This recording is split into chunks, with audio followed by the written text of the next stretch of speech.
Hi guys, thanks so much for watching Speaking of. Today I am super excited because I have Dr. Christopher Robinson, who was actually my maternal fetal medicine doctor when I was pregnant with my daughter. So he is a partner at Charleston Maternal Fetal Medicine and also at East Cooper Maternal Fetal Medicine Specialists. And on top of that, he is a media editor for one journal, medical journal, an associate editor for an additional one, and on a board or two.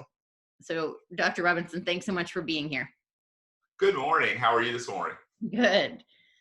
Tell us real quick about your work with the journals that you work with.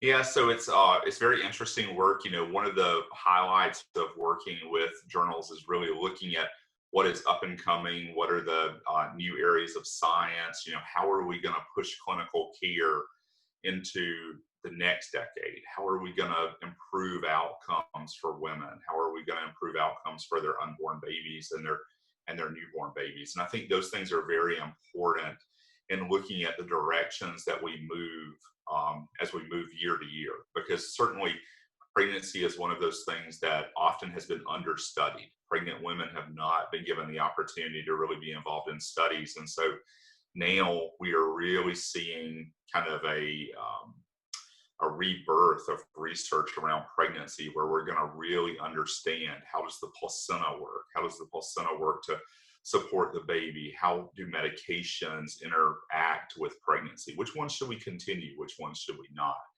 A lot of those questions are being answered, but some other things that have been common problems.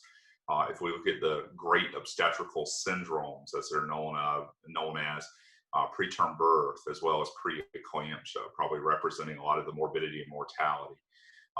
Unfortunately, we're catching up, and that's the way I think about obstetrics in many ways, is that if you go back and you look at cardiology and the management of heart disease, the management of stroke, those areas have been researched intensely for years.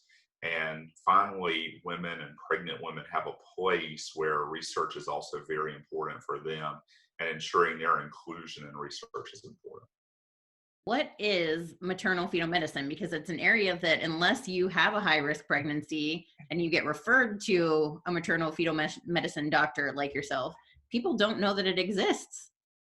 No, absolutely. I think the first thing that happens, certainly when a person is referred to maternal fetal medicine, is there's usually fear. The question of, why do I need to see a specialist? And is there something that I'm not aware of, or there's additional risk in my pregnancy? But what people don't realize is that the purpose of maternal fetal medicine is really to improve outcomes. It's really to examine all of the things that are going on in a pregnancy or with a mother's maternal condition. It can be a health condition. It can be something like hypertension or diabetes. It could be something like exposure to something. Certainly now we're living in the COVID-19 post-pandemic or intra-pandemic, I would describe it, world. And so sometimes it's infections, things of that nature.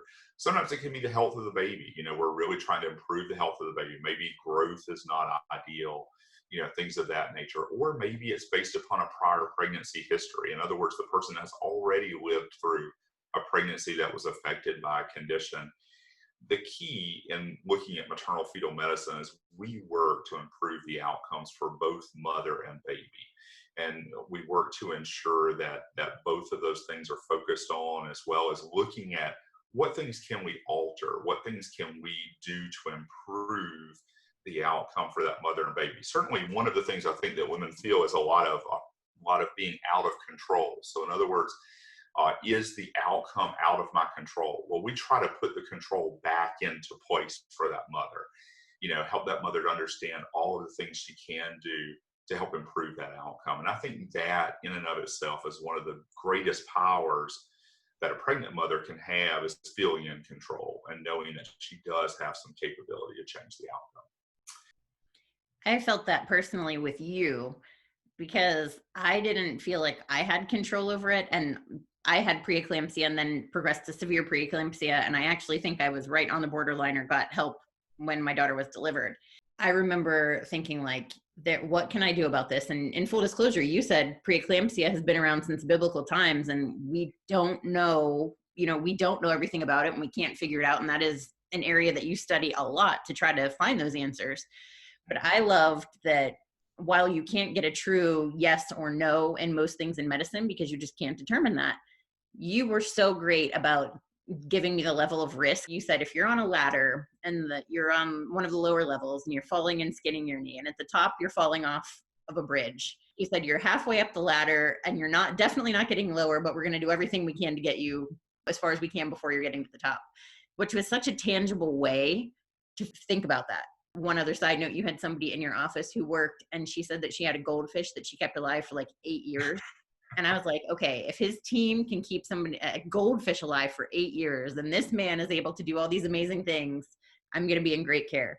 And I felt that from beginning to end with you. It was so great. But that was one thing that you really excel at. You're so great about explaining where people are and tampering the fear. I think that's critically important. I think that you can't live in a state of fear. You've got to live in a state of control. And I think it's really important that, number one, the mother needs to know the truth about everything that's going on, but you have to be able to conceptualize that in a way that the patient can understand, I do have control and I do have the capability of doing these things that will help me along the way. And certainly the focus is always on that end point, which is mother and healthy baby, because everything is a trip. It is about, an experience, an outcome, and we want that to be a good outcome. And then it's also important that they understand why it's happening. I think a lot of times that when things are not going the way we plan for them to go, we like to self-focus and say, how is it that I could have changed this? What are the things that I did wrong? And really, that's not the case. I mean, the sad part of pre-eclampsia is it really does, filter down to the placenta. It's not something wrong with the mother. It's not something necessarily wrong with the baby either. It really is the placenta. And a lot of people lose focus on, everyone's always looking at the baby, the baby, the baby. How is the baby doing? And that's very important. But always remember that the baby is a byproduct of the placenta. And the placenta really is doing about 70% of the work of the pregnancy.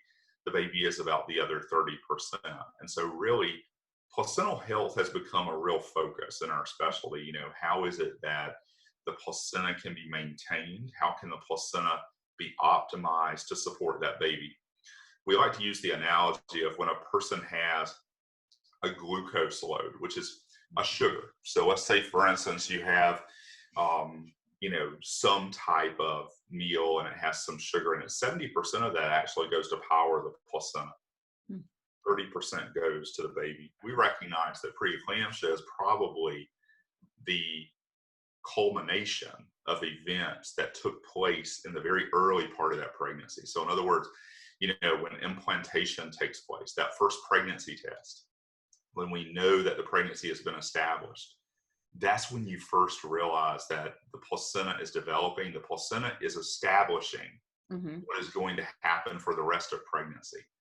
So if we can really understand, how to improve placental health from very early in pregnancy, it's very possible that we can change outcomes across pregnancy. Currently, the treatment for preeclampsia is delivery of the baby, and that's the part that we're concerned about, because if you look at preterm births across the United States, about a third of them come from a medical indication, and one of those leading medical indications is preeclampsia.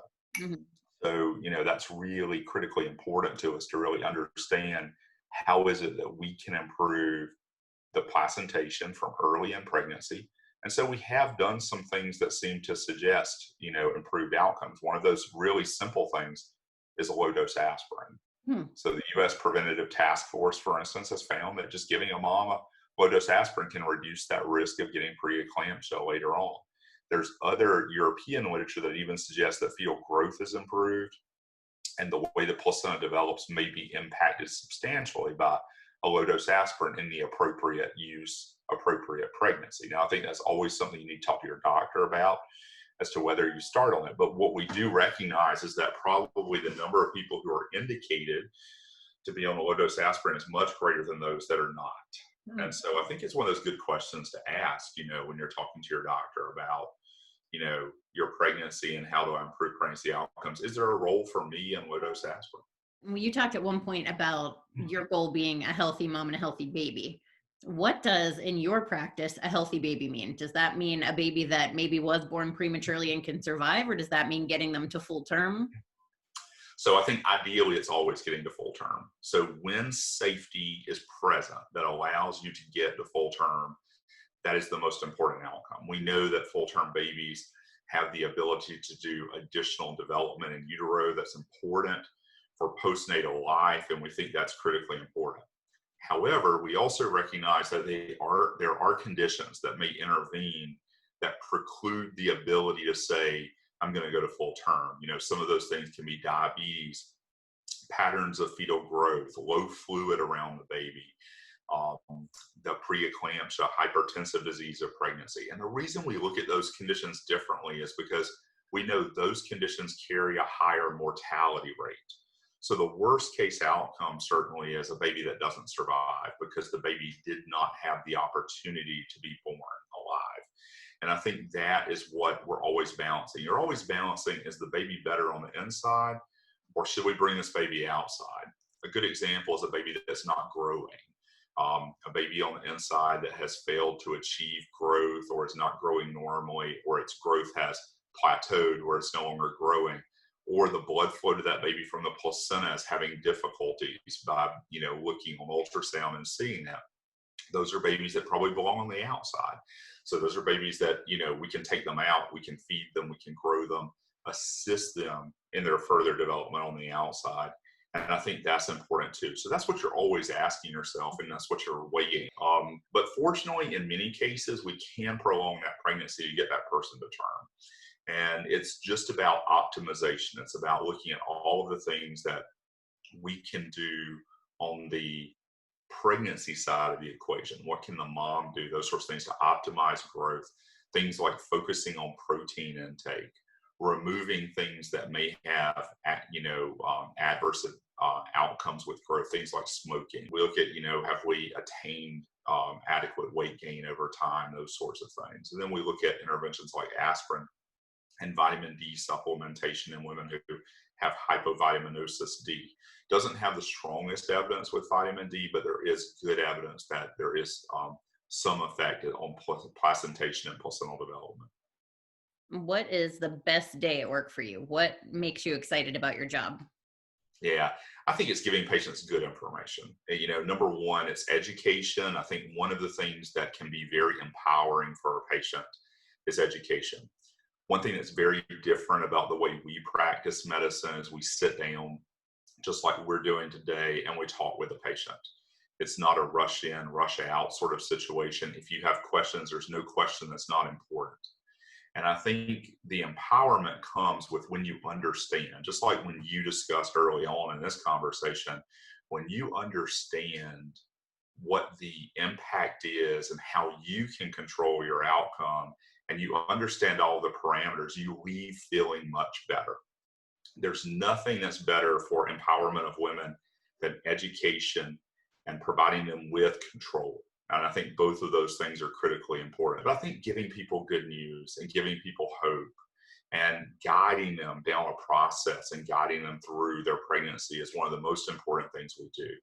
And there's nothing that makes us happier than getting emails and pictures after that takes place. I mean, I think that is also important too, that, it gives us that goal of going in every day, providing that type of care and ensuring those outcomes. It's so great. And that's what you guys really do work for. And I can't describe how fabulous it was going to your office and seeing you guys, because it wasn't a scary visit. Sometimes when you're going to just other doctors and you can feel like it is just kind of a conveyor belt of people. You're going in, you're getting your blood pressure, you're going around into the gown, the doctor's coming in and you're going out. And it never felt like that with you guys, because you really did take all the time to answer the questions. Sometimes I thought, this man is never going to be able to stay on track with all these questions I'm asking him. But Well, never did you rush. I think it's important not only to focus on the problem at hand, it's important to get to know the patient. And that's one of the things that happens, with our patients who have high risk conditions where they do need to be followed. Certainly there are some patients that come and see us and they see us one time, things look good, we're able to move on, that sort of thing. And we make a plan for what their pregnancy is going to look like. And those patients who have problems where we need to follow them, maybe it's diabetes, maybe it's hypertension, maybe it's fetal growth or some other fetal problem, I think it's important to get to know them. And I think that's one of the other things as well. You need to know where that patient's coming from, and you need to know, what their life situation is, how are their other children, what things do they do on a daily basis.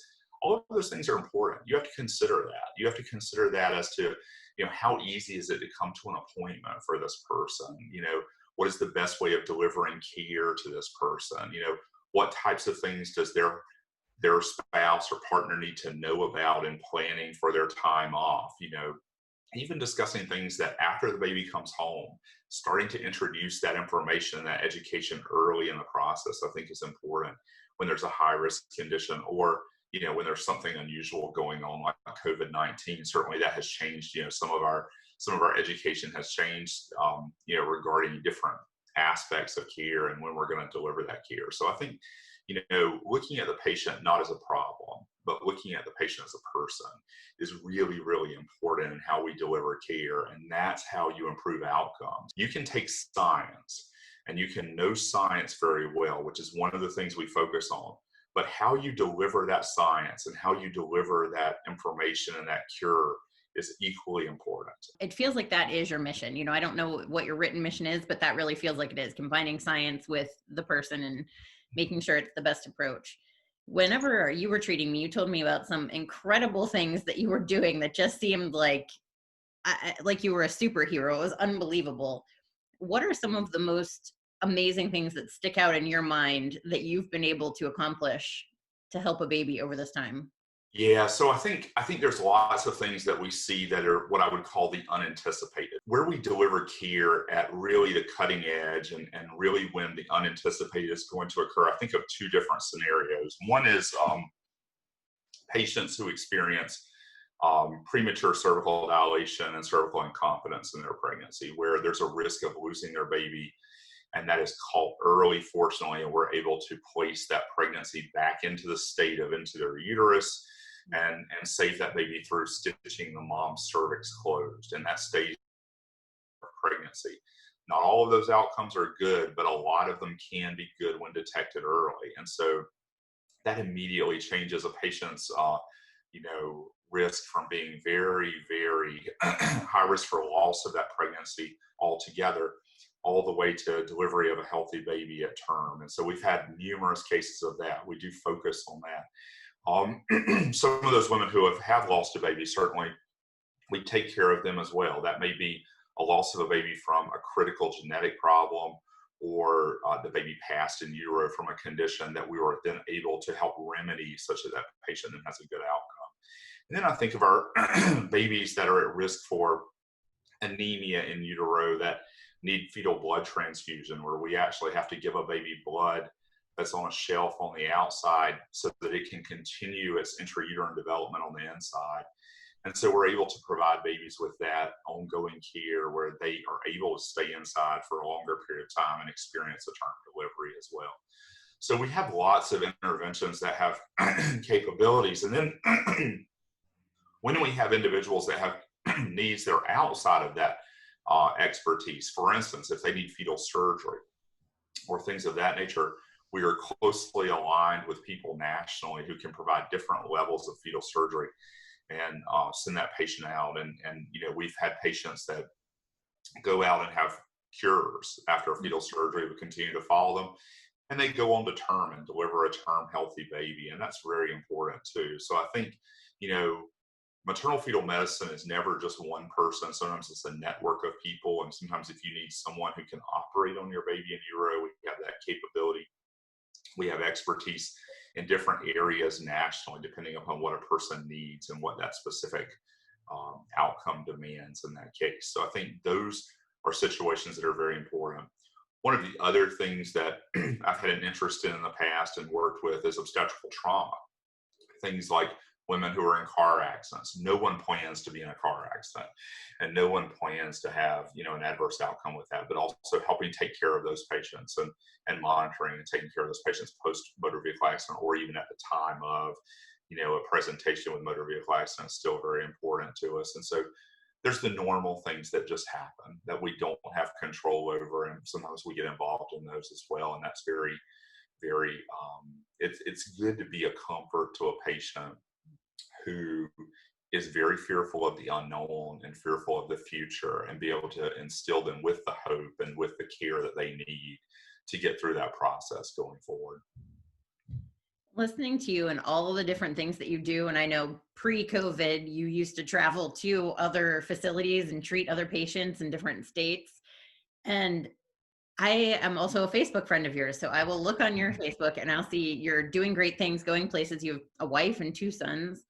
They're active in activities, so you're going to things with them. You're, traveling for all of these different, the journals that you're part of, the boards that you're a part of, all of these different things you just mentioned, like car accidents.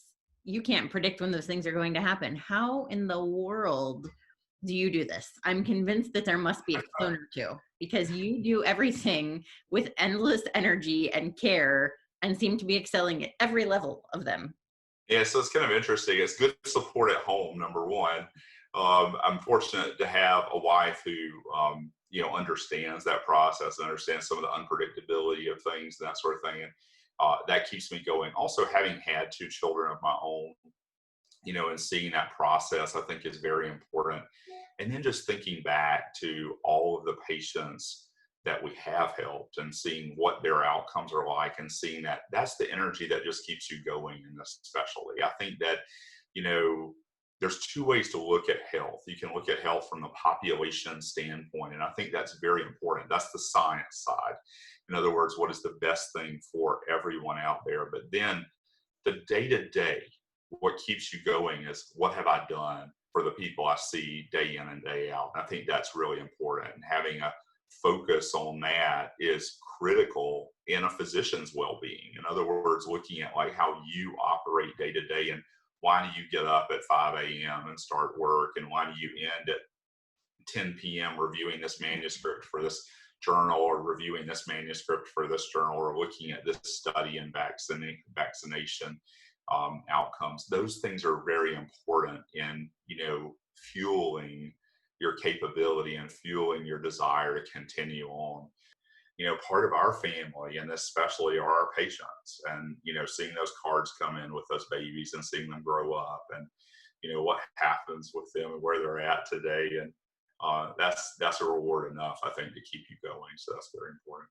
Where did this interest in this come from? Because to me, it's always surprising to see a man in a field where, again, a woman doesn't typically get referred to unless she's having a condition. How would you ever get exposed to that? So it was kind of interesting. When I came into medical school, the plan was to be a surgeon. And, I really explored that pretty deeply. I looked at general surgery in the academic setting, of large tertiary care centers. I looked at general surgery in the setting of community-based systems, like where I grew up in Anderson County and Anderson Area Medical Center.